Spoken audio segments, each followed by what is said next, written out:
6월 11일 목요일 새벽에 주시는 하나님의 말씀은 고린도전서 7장 1절로 24절까지입니다. 고린도전서 7장. 너희가 쓴 문제에 대하여 말하면 남자가 여자를 가까이 아니함이 좋으나 음행을 피하기 위하여 남자마다 자기 아내를 두고 여자마다 자기 남편을 두라. 남편은 그 아내에 대한 의무를 다하고 아내도 그 남편에게 그렇게 할지라. 아내는 자기 몸을 주장하지 못하고 오직 그 남편이 하며 남편도 그와 같이 자기 몸을 주장하지 못하고 오직 그 아내가 하나니 서로 분방하지 말라. 다만 기도할 틈을 얻기 위하여 합의상 얼마 동안은 하되 다시 합하라.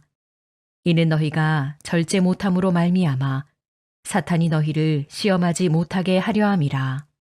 그러나 내가 이 말을 함은 허락이요 명령은 아니니라. 나는 모든 사람이 나와 같기를 원하노라. 그러나 각각 하나님께 받은 자기의 은사가 있으니 이 사람은 이러하고 저 사람은 저러하니라.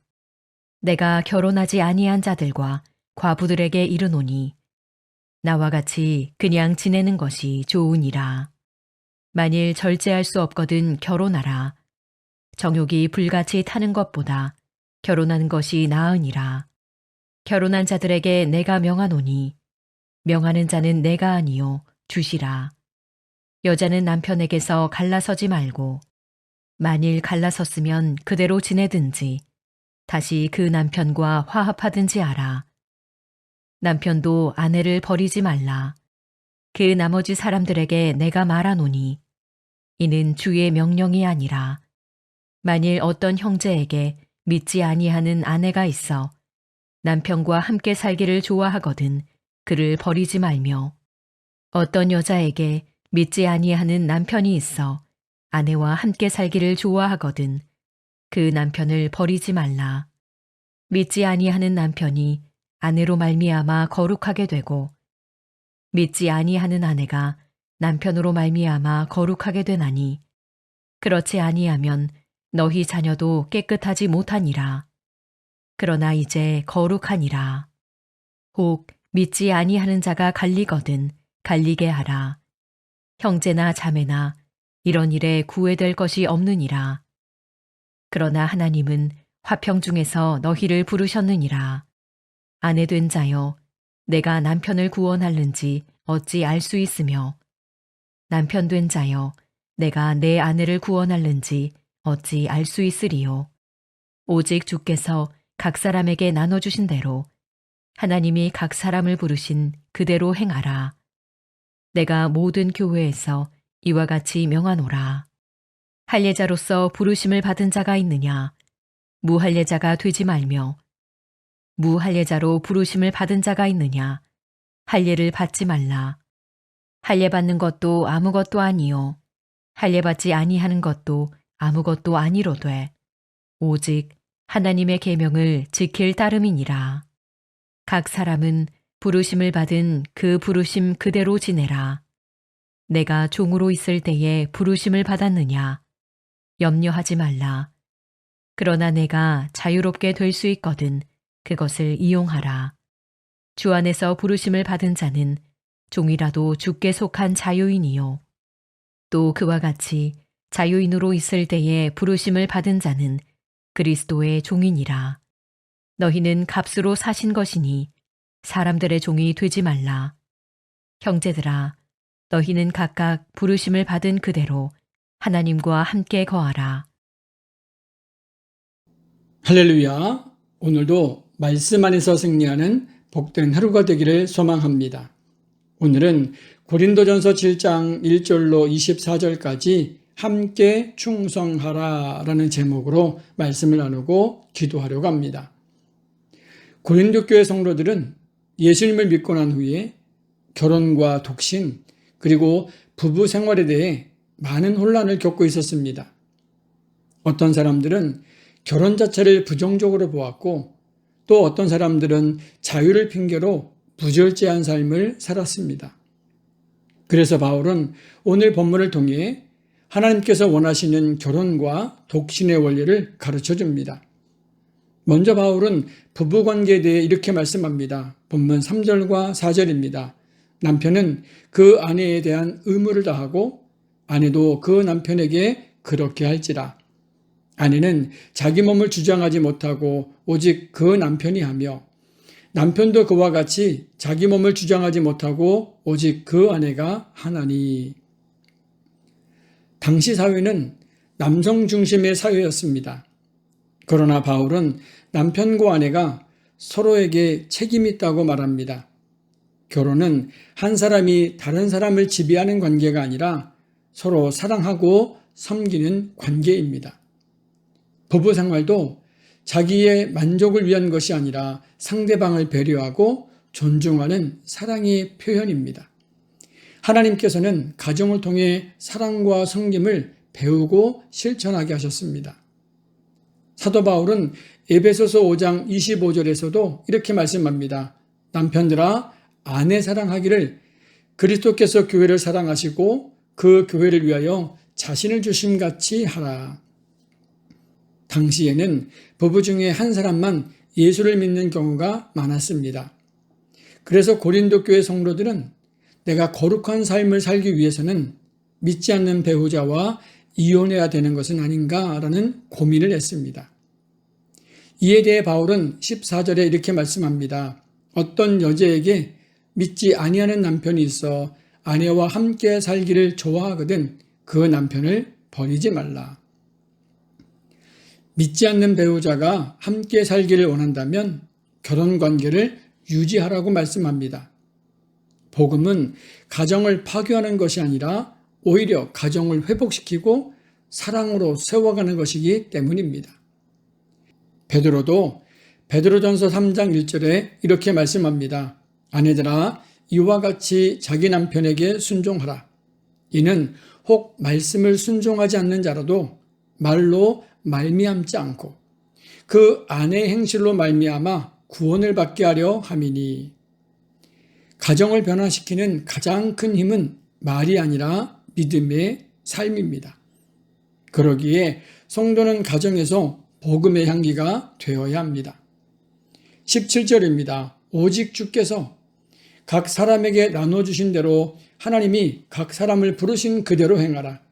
내가 모든 교회에서 이와 같이 명하노라. 바울은 주께서 각 사람에게 나눠주신 대로라고 말씀합니다. 여기서 나눠주신이라는 표현은 하나님께서 각 사람에게 허락하신 삶의 자리와 환경을 의미합니다. 어떤 사람은 결혼한 상태로 부르심을 받았고 어떤 사람은 독신으로 부르심을 받았습니다. 또 어떤 사람은 부유한 환경에 있고 또 어떤 사람은 어려운 환경에도 있습니다. 중요한 것은 다른 사람의 삶을 부러워하거나 원망하는 것이 아니라 하나님께서 지금 내게 허락하신 자리에서 신실하게 살아가는 겁니다. 22절입니다. 주 안에서 부르심을 받은 자는 종이라도 주께 속한 자유인이요. 또 그와 같이 자유인으로 있을 때에 부르심을 받은 자는 그리스도의 종이니라. 당시 로마 사회는 많은 노예들이 있었습니다. 어떤 학자들은 고린도 지역 인구의 상당수가 노예였다고 말합니다. 노예는 법적으로 주인의 소유물처럼 취급을 받았고 자신의 의지대로 살아갈 수 없는 존재였습니다. 그런데 바울은 말합니다. 주 안에서 부르심을 받은 자는 종이라도 주께 속한 자유인이요. 세상에서는 종일지라도 예수 그리스도를 믿는 순간 죄의 사슬에서 해방된 자유인이 된다는 겁니다. 그리고 바울은 반대로도 말합니다. 자유인으로 있을 때에 부르심을 받은 자는 그리스도의 종이니라. 세상적으로 자유로운 신분을 가진 사람이라 할지라도 예수님을 믿는 순간 자신의 삶의 주인이 바뀌었다는 겁니다. 종이든 자유로운 사람이든 부자든 가난한 사람이든 중요한 것은 누구에게 속해 있는가라는 것입니다. 우리는 예수 그리스도의 핏값으로 사신 하나님의 백성입니다. 그러므로 세상의 종으로 살지 말고 그리스도의 종으로 살아가는 참된 자유인이 되시기를 주님의 이름으로 축복합니다. 기도합니다. 하나님 아버지 감사합니다. 오늘도 새벽을 깨워 말씀 앞에 서게 하시니 감사합니다. 믿지 않는 가족이 있다면 우리의 삶을 통해 복음의 향기가 전해지고 구원의 은혜가 임하기를 간절히 기도합니다. 그리고 다른 사람들과 비교하지 않게 하시고 주어진 삶의 자리에서 하나님의 영광이 되게 하여 주옵소서. 예수님의 이름으로 기도합니다. 아멘. 우리 다 같이 자유롭게 기도하시겠습니다.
주